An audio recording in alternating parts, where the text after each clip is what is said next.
Yun mga kapalit, Happy New Year! Happy New Year! So ngayon, mayroon tayong another issue na naman. So exclusive lang to sa mga naka-GPR, hindi. Kasi parang yung sa Z200 medyo iba kasi yung motor natin is GPR. Ewan ko lang kung ganito din ba sa Z200. So, ang issue nito mga kapalit is ball race bearing. Ito. GPR 250 yung motor natin, issue nito is ball race sira. So, dalawang beses ko to napaayos kasi bumili ako ng TMX 155 kasi yun daw yung sukat. Kasing sukat ng Z200, di ba? Sa Z200 TMX 155. So, yun, bumili ako.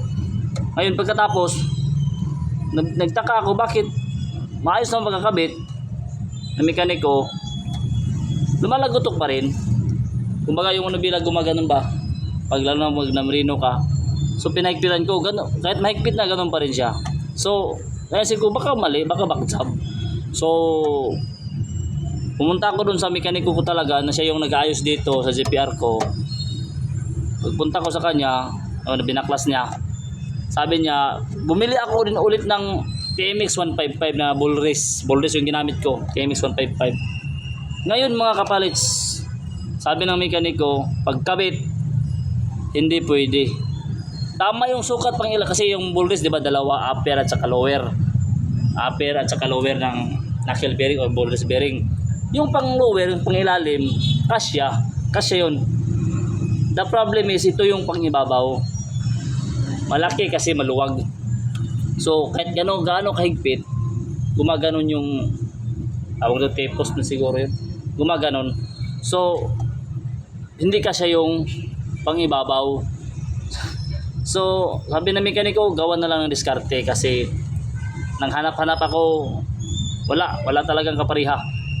The problem pa is na wala yung stock luma, dapat yan yung sukatan natin na wala.